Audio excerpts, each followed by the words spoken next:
Elements are pure substances. Elements 1 to 92 are found in nature. Elements 93 and above are transuranic elements, and they are only made in labs. Now to Zach and Maddie in the field. Elements 93 and above were actually created in a laboratory and discovered in a laboratory because they're too unstable to exist in nature. These elements are also radioactive, and they have a half-life, which means they haven't existed as long as the Earth has lived.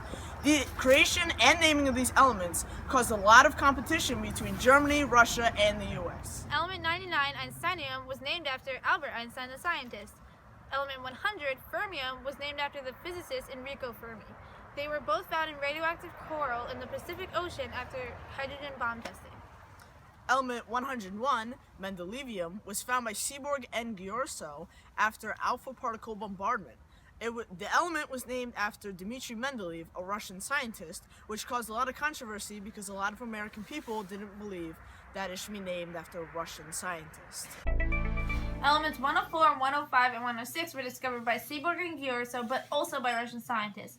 It led to a huge dispute between the two teams because they had both named the elements. So in 1996, the IUPAC renamed the elements Rutherfordium 104, Dubnium 105, Seaborgium 106, Bohrium 107, Hassium 108, and Meitnerium 109. Darmstadtium, element 110, was named after Darmstadt, Germany, and Copernicium, element 112, was named after Copernicus, both of which were discovered by German scientists. Thanks, Maddie and Zach. Now to Zach with more information. Thanks, Trev.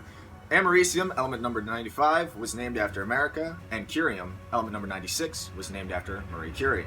Discovered by Glenn Seaborg and Albert Ghiorso, University of California, Berkeley scientists, by bombarding plutonium with radioactive alpha particles. Also discovered by those two scientists was berkelium, named after the University of California, Berkeley, and californium, named after the state California. They did this by alpha bombing particles. Nobelium, element 102, was named after Alfred Nobel, and Lawrencium, element 103, was named after Ernest Lawrence, founder of Berkeley Radiation Facility. Nels, welcome to the show, the young homie. He's here to help me discuss the relevance of transuranic elements.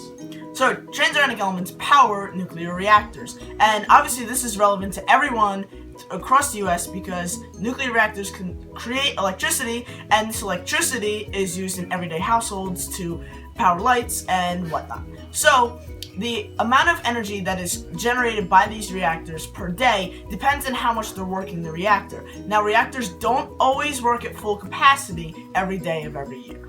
Nuclear power provides about 11% of the world's total electricity and 21% of electricity in OECD countries. Nuclear power is the most environmentally benign way of producing electricity on a large scale. Transuranic elements are also important to chemistry students because it is important to learn about those type of elements. Thanks for tuning in, viewers, to learn about transuranic elements.